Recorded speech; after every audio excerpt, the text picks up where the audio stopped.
a warning to Israel's leaders.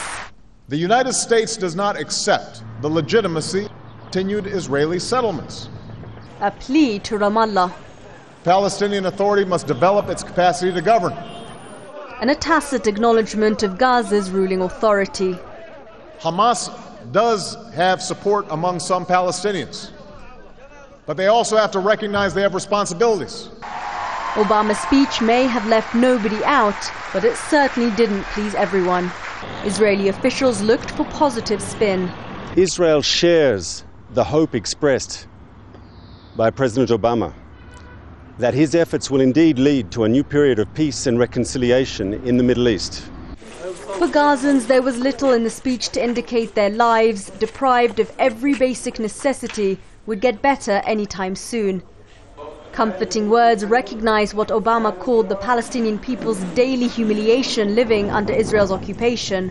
No details, though, on how to free them from it. From Hamas, a cautious response. It may be the beginning of a new trend, a reconciliation between the West and the Arab and Muslim world. However, we believe that policies and strategies are not mere words or speeches. They need to be translated into actions on the ground. Our people, for example, will be looking forward to the actions to come following Obama's speech. For some Palestinians, this may be the same old US stance wrapped up in a more diplomatic tone. But others were glad to hear new language being used. Obama spoke of the legitimate right of the Palestinians to a homeland, rather than the usual talk of wanting to create a so-called viable Palestinian state. The Palestinian Authority called it a good start. Whether or not this speech goes down in history as a defining moment in the Israeli-Palestinian conflict will depend on what happens next.